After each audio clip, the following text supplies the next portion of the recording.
Hello everyone, कैसे हैं आप सब। My name is Kavita Kumari and welcome to my channel life with sociology. Today we will discuss about Ramachandra Guha. हम जानते हैं कि इनके बारे में कंटेंट नहीं मिलता, लेकिन जब हम कुछ बुक्स को स्टडी करते हैं तो हमें कुछ इनके बारे में टॉपिक मिलते हैं। तो चलिए हम सबसे पहले इनके लाइफ स्केच के बारे में देखते हैं। इनका जन्म 1958 में हुआ था और ये एक हिस्टोरियन एंड इन्वायरमेंटलिस्ट थे। और इनका जो ग्रेजुएशन था वो दिल्ली यूनिवर्सिटी से हुआ था और इनकी पीएचडी की degree Indian institute of management of Calcutta से हुआ था। उसके बाद इनकी कुछ फेमस किताबें हैं, जैसा पहला जो है इनका द अनक्विट वुड्स, जो कि 1989 में आई थी। इसमें इन्होंने बात किया है ecological change and peasant resistant in the Himalayan forest. जब जो फॉरेस्ट थे उनका डिफोरेस्टेशन होता जा रहा था, तो उनका जो सिचुएशन था वो इस बुक में इन्होंने बखूबी दिखाया है। दूसरा जो इनकी किताब है इंडिया आफ्टर गांधी, ये जो कि 2007 में आई थी, और इसमें इन्होंने बात किया है the history of the world largest democracy. उसके बाद इनकी तीसरी बुक थी गांधी बिफोर इंडिया, जो कि 2013 में आई थी, और इसमें इन्होंने early life of the Gandhi ji in the South Africa ये इन्होंने बताया था। उसके बाद इन्हें बहुत ज़्यादा सम्मान रिस्पेक्ट दिया गया। ये हमें दर्शाता है कि इनके कुछ अवार्ड्स है, जैसे पहला जो है पद्म भूषण अवार्ड 2009 में मिला था। दूसरा है लियोपोल्ड हाइट प्राइज़, जो कि 2010 में मिला था। उसके बाद इन्होंने सबसे मेन इम्पॉर्टेंट टॉपिक पे बात किया है, जहाँ पे ये कहते हैं कि इस्टेब्लिशमेंट ऑफ सोसाइटी, और सोसाइटी को इस्टेब्लिशमेंट करने के लिए ये मॉडल ऑफ सोसाइटी देते हैं। और इस मॉडल ऑफ सोसाइटी में इन्होंने 4 टॉपिक्स पे बात किया है। मतलब ये कहते हैं कि 4 एलिमेंट हमारे सोसाइटी के लिए बहुत इंपॉर्टेंट हैं। पहला है इकॉनमी, दूसरा है सोशल स्ट्रक्चर, तीसरा है पॉलिटी, और चौथा है कल्चर। क्योंकि as you we also know that कि बिना इकॉनमिक सिस्टम के हमारा अस्तित्व नहीं चल सकता। सोशल स्ट्रक्चर कैसा होना चाहिए ये भी डिपेंड करता है, और इस स्टेट में पॉलिटिकल सिस्टम कैसा होना चाहिए ये भी डिपेंड करता है, और सबसे मेन इम्पॉर्टेंट होता है कल्चर। ठीक है, कैसा इसका कल्चर है ये बहुत इंपॉर्टेंट है हमारे किसी भी सोसाइटी को डेवलप करने के लिए। उसके बाद हम देखते हैं कि इन्होंने एक बुक लिखी थी जिसका नाम था सोशल इकोलॉजी। ये जो किताब थी ये 16 बुक का मर्जिशन है। मतलब इन्होंने कुछ पेपर्स को मतलब डिवाइड करके उसे एक बुक बनाया है। जैसे एग्जांपल हम देखते हैं, पहला जो है 5 पेपर्स को इन्होंने मर्ज किया और तब एक बुक बनाई, और उसका नाम दिया नेचर एंड कल्चर।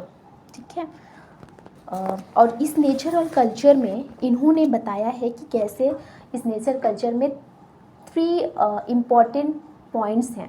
पहला है प्रोग्रेस, दूसरा है ह्यूमन, और तीसरा है सोसाइटी। और जब तक ये तीनों एक साथ कोलैबोरेट नहीं करेंगे तब तक जो हमारा नेचर और कल्चर है वो एक साथ सेपरेट नहीं हो पाएगा, एक साथ एसिमुलेट नहीं हो पाएगा, हम कह सकते हैं। तो ये बहुत इम्पॉर्टेंट है, और इस बुक में इन्होंने इसी इम्पॉर्टेंट टॉपिक्स के बारे में बात किया है। दूसरा जो है वो है 6 पेपर का मर्जिशन, जिसमें इन्होंने द सोशियोलॉजी ऑफ रिसोर्सेज के बारे में बात की है। मतलब कि हम कह सकते हैं, एग्जांपल अगर हम लें तो अगर वाटर है, अगर हम उससे ज़्यादा वेस्टेज करने लगेंगे ना, यूज़ के अलावा अगर हम उसे वेस्ट करेंगे तो आने वाले फ्यूचर जनरेशन में ये ख़त्म होने लगेगा। तो हमारी जो आने वाली जनरेशन है उसके लिए बहुत ही मुश्किल क्रिएट हो जाएगा एक प्रकार से। तो हम रिसोर्स को इतना ही यूज़ करें जितना कि हमारा यूज़ करने का एक क्राइटेरिया है। और इसको प्रिजर्व करने के लिए हम कुछ एग्जांपल ले सकते हैं, जैसे हार्वेस्टिंग सिस्टम हुआ ना, वाटर हार्वेस्टिंग सिस्टम। तो ये सारी चीज़ों को अगर हम फॉलो करेंगे तो एक प्रकार से हम इससे क्या करेंगे, सस्टेनेबल डेवलपमेंट की तरफ बढ़ जाएंगे। ठीक है, तो इस बुक में इन्होंने ये बातें की हैं। और तीसरी जो इनकी 3 पेपर का इन्वोजेशन है, और इसमें इन्होंने बात किया है completing claims over the nature. ठीक है, यहाँ पर ये कॉलोनाइजेशन सिस्टम की बात करते हैं, जब ब्रिटिशर्स हमारे कंट्री में आते हैं और ट्राइब्स, लोअर कास्ट, इन सब के प्लेसेस को हड़प लेते हैं, ठीक है, इनके ऊपर रूल करते हैं। इनका मन नहीं था, ये ज़बरी उनका उनकी प्लेसेस को छीन लेते हैं उनसे, ठीक है। और चौथा जो पेपर है वो 2 पेपर्स का म्यूटेशन है, और 2 पेपर्स को मिला के इन्होंने एक बुक बनाई है जिसमें इन्होंने बात किया है टूवर्ड्स एन इन्वायरमेंटल रिन्यूएबल, कैसे हम अपने इन्वायरमेंट को पुनः निर्माण कर सकते हैं, ठीक है। और इसमें एक बहुत इम्पॉर्टेंट इन्होंने टॉपिक को दिया है चिपको आंदोलन मूवमेंट। ये चिपको आंदोलन मूवमेंट आई थिंक बहुत ही ग्रेट मूवमेंट था हमारे इंडिया का, जिससे हम अपने फॉरेस्ट, अपने ट्रीज़ को सेव कर पाए। तो ये जो मूवमेंट था ये उत्तराखंड में हेल्ड हुआ था, ठीक है। और इसमें इन्होंने बहुत ही संघर्षपूर्वक वर्क किया।